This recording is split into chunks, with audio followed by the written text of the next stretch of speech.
presentation.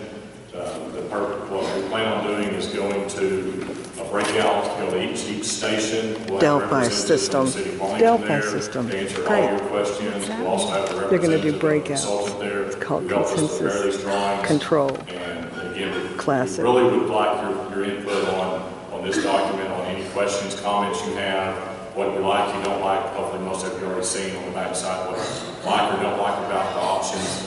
What we try to do is show you 3 options, again, broken down in each segment, so you can kind of look at the differences. All 3 are terrible. What the 3 options are. Before I go any further, I think I've noticed there's a few council representatives here. I see Councilmember Rivera is here, Councilmember Wolf, and I believe Councilmember Wyman. Hopefully I didn't miss anybody, and there may be others as the evening goes on. Again, I welcome you here. This is a workshop, and really the purpose of this is to get your feedback. We want to hear from you what you like and you don't like about what, do me a favor. The 3 options that have been prepared. Check in with Facebook. Marshall Lizer, and I'll introduce him in a minute. He'll come up and give about a 15, 20-minute presentation, a little bit about information, what we did, why we did it, and then what we'll do is we'll adjourn at that point basically and go to each of the different 5 segments in the back of the room. Again, we'll be there to hopefully answer any question you have. All the property ownership is listed on the aerial drawings you have in the back of the room, so if you have a particular business and you're a property owner, we'll be able to pinpoint exactly where you are, show you the right-of-way impacts, where the existing right-of-way is. What we're showing is proposed right-of-way. Again, that's just proposed since there's been no final design or anything. But it'll give you some relatively terms of what's the impact of these 3 different options. A little bit of background on Mr. Marshall Lizer. He has about 39 years of experience doing transportation planning throughout the country. He's actually, I think, the first 22 years of his career, he actually worked in local governments in, I believe, Colorado, California, Texas, Tennessee. He's actually was the Director of Transportation here in the city of Arlington, I believe, from 1985 to 1991 for about 6 years of his career. So he has a little bit of history of Arlington. Arlington is a much different place than when he actually worked here, but I think it helps. He has a little bit of base knowledge of how Arlington works. And he's, in his last 17 years, he's actually been the Executive Vice President of Gresham, Smith and Partners out of Nashville, Tennessee. Again, he travels throughout the country. He's done numerous projects like this throughout the country, so he's got a really good base knowledge of, some of the challenges and things of trying to do a project like ABRAM Street. Again, without further ado, I'll introduce Mr. Marshall Lizer.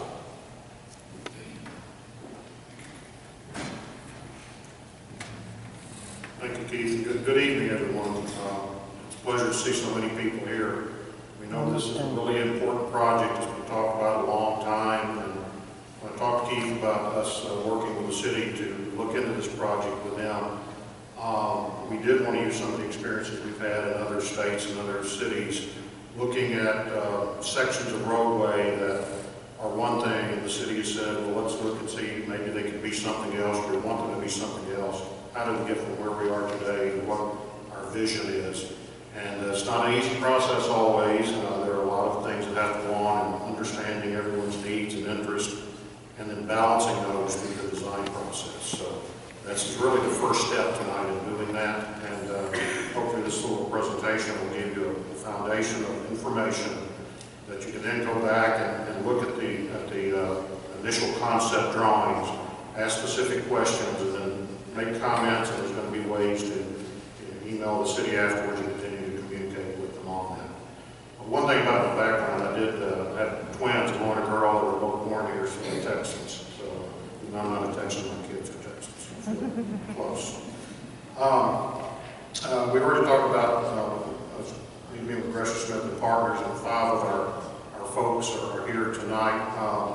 And the first thing that the city asked us to do last year was look at the traffic impacts of certain lane options for ABRAM from Collins to Cooper. In other words, it's 5 lanes today. We know that. It's about 5 10-foot lanes, and the right-of-way varies. They said, what would be the traffic impacts, congestion, travel time, those kinds of things, if we went to a 4-lane road instead of 5, or a 3-lane road? And would you look at that and evaluate it? And we looked at it based on today's traffic, but we also projected traffic into the future, to the year 2030. It's not an exact science, but we use the projections that are used in the city's thoroughfare development plan to look at the designs and how they would work under traffic in 2030. So that's a part of what you're going to see here in a minute. And then from the traffic study, which we'll talk more about, we went into these initial, we asked, we have a sub-consultant, Murray Associates, do a right-of-way survey. And that was the base for these drawings, so we would know for the improvements that we were looking at, what would be their impact on the adjacent properties, the buildings and the property and those sort of things. And at this point, there's nothing finalized at all. There are 3 options, and those options are still variable. So it's just so we can understand what the impacts would be with certain approaches to the design. And then the third thing we were asked to do is develop these concept designs for each of the alternatives. And I won't spend much time here. Keith, I think's already done this, but we don't want you to leave here until you're familiar with the designs. It really is a 3-lane, a 2 through-lane design, a 3 through-lane design, and a 4 through-lane design.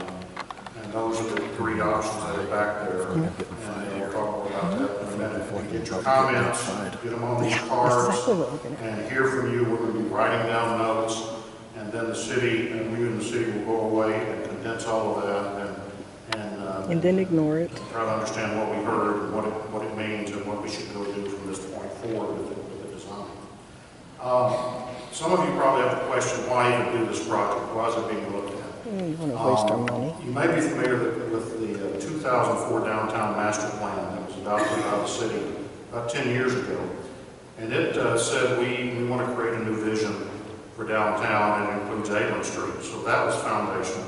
Also, in the 2011 thoroughfare development plan for the city, ABRAM Street was one of those streets that was discussed at great length.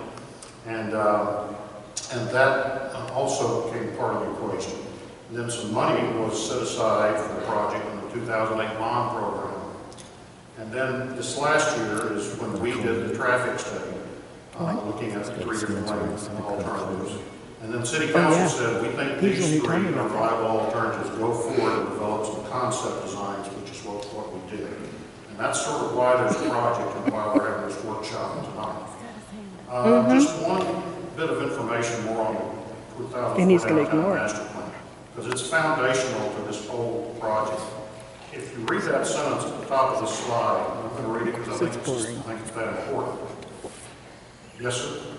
The 2011 plan, the approval was no change on ABRAM Street. It said future consideration. I'll get to that. I think I'll answer your question on that. I'm going back to 2004, this plan that said Arlington downtown will be a vibrant destination for residents, visitors, and students, providing entertainment, employment, culture, local goods and services for the immediate and surrounding community. Very broad statement about what downtown ought to be.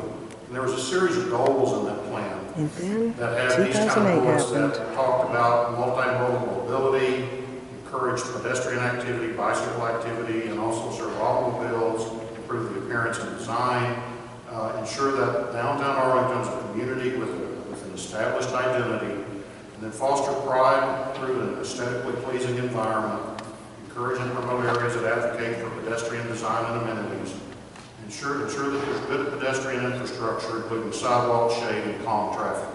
Those are all very general things, but I think it paints a kind of a picture or vision for what this plan wanted downtown to be, and that ABRAM Street is sort of in the middle of it. So that was one thing that kicked off the process.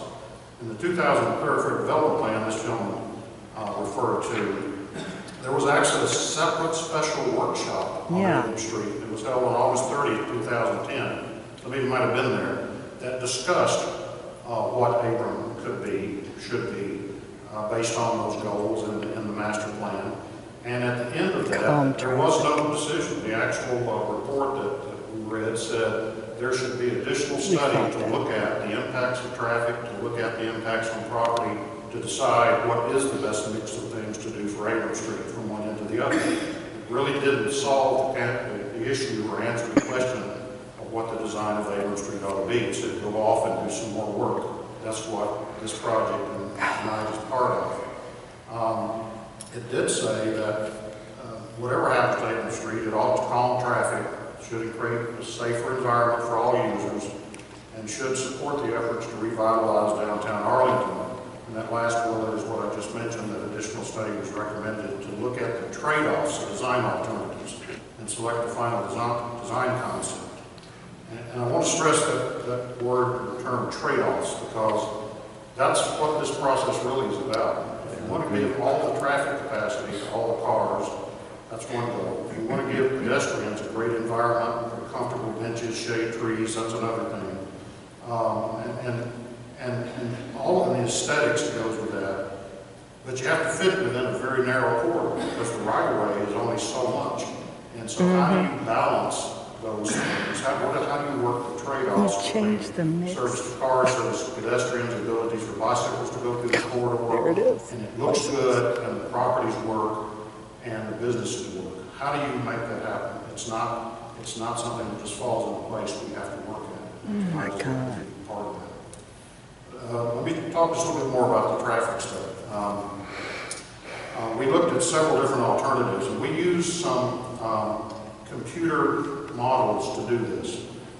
We had the projected traffic in the year 2030, and we said, okay, how does it work today? And then we projected that traffic with the street the way it's designed today.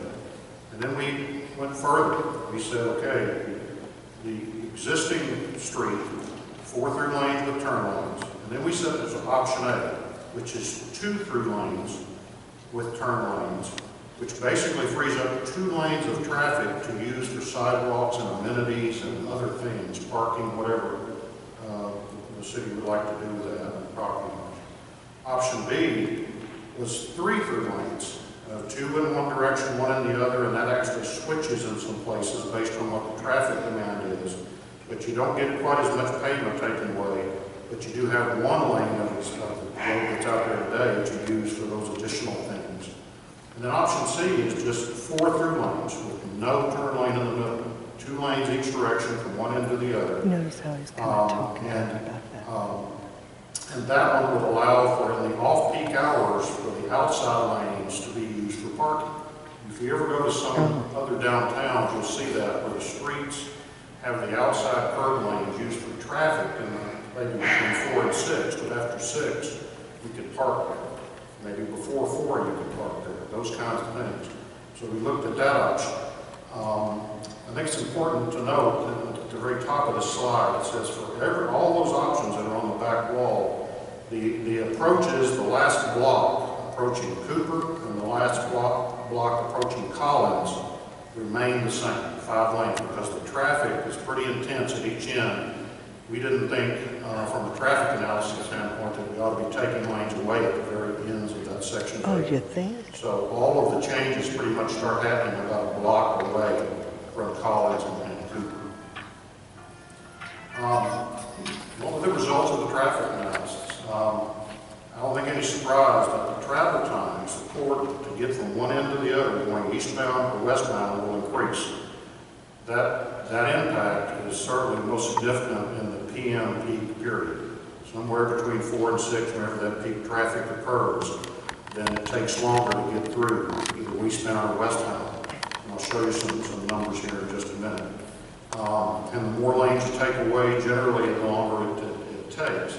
And due to the increased travel times, which is number 2, that some traffic will divert to other places, whether it goes up to Division, goes down to UTA border, or just avoids that section altogether and goes north-south and goes somewhere else. That is going to happen. Because at peak hour, it just can't handle all the traffic if you take some of the lanes away. So there will be some diversion. It's very difficult to estimate exactly how much that is, where it's going to go. It's up to the drivers to decide, and there's Until it bites you in the ass. and it's also a function of time and what else is going on those other routes. This is ridiculous. So without getting into a lot of detail on the traffic study, which And how much did that cost us? being posted to the city website that Keith mentioned If you want to look at details, you can go there. But let me just use these numbers to give you a feel for what happens. This slide is for the afternoon rush hour from Cooper to Collins, which is eastbound towards Dallas. Under future 2030 traffic conditions in existing 5-lane road, it's estimated to take about 5 minutes to go from Cooper to Collins in 2030. And that's a little more than a minute more than it takes today to do that in the PNP count. With option A, which is 2 through lanes and a turn lane in the middle, How can this be a it good adds thing? about 25 seconds. These are approximations, but you get a feel for how much we're talking about. With the 4-lane section, because of the way that works, it's about a minute more. And I'm sorry, the 3-lane option that alternates. And then the 4-lane option, option C, it can be up to 3 minutes longer. Good grief. From about 5 minutes to about 3 minutes. And this is the worst case, the afternoon rush hour from Cooper to Collins. So that hour and a half. That's when I would a day, use the 5 days road. a week. There's pretty Honestly. significant delays. I know. More than some of these other options. Well, And the reason that some of these delays get so high is because of the turns and how much they impact the through movement. If you've ever been in a through lane and somebody stops and they want to make a turn and you can't, and you want to go straight through and you have to change lanes, there's a lot of friction and weaving that goes on from yeah. that. I think And that's it going to get affects solved the with this. traffic density. Now this is the afternoon rush hour in the other direction from Collins to Cooper or westbound. It's an easier travel time of around 3.5 minutes in 2030, which is just about 15 or 20 seconds longer than today. Under option A, God. it gets longer, and the question may be, why does it get so much longer? Well, what we're trying to do is optimize for the peak traffic at the peak period, which is the other direction.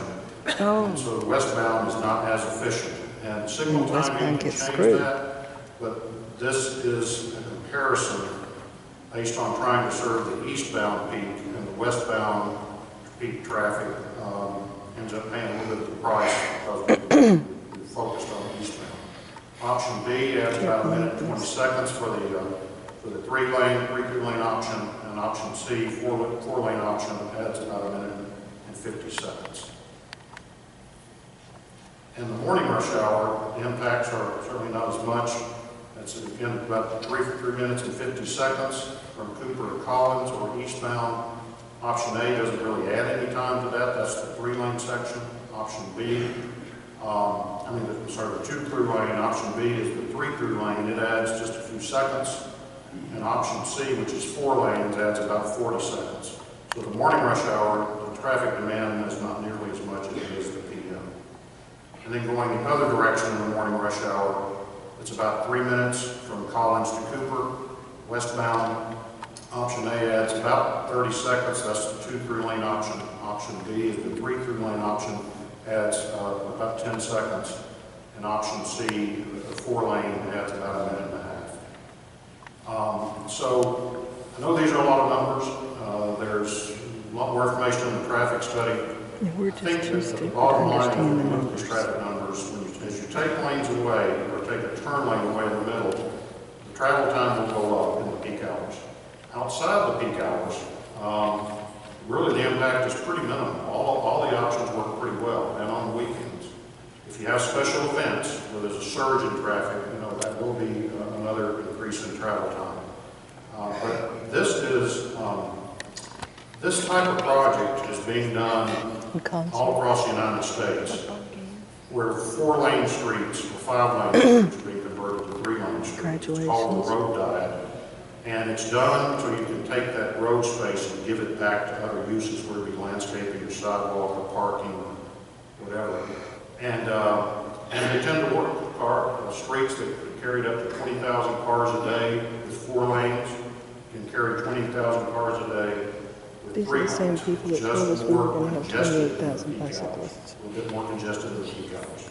And when it gets too congested, traffic tends to go somewhere else. So it ends up being a trade-off for the balance of what you would do there. Let me go through just a little bit of what's on the corridor. I think most of you are pretty familiar with it. It's a 65 to 70 foot of right-of-way. It's not consistent, it varies. 5 traffic lanes, each one's about 10 foot wide.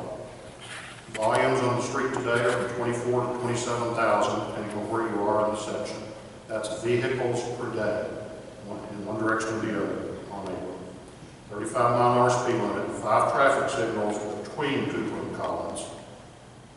59 access points, that's streets and driveways that are connecting to ABRAM from the north side or the south side. And there's 73 adjacent parking spaces. There's some angle spaces, some 90-degree spaces, a few parallel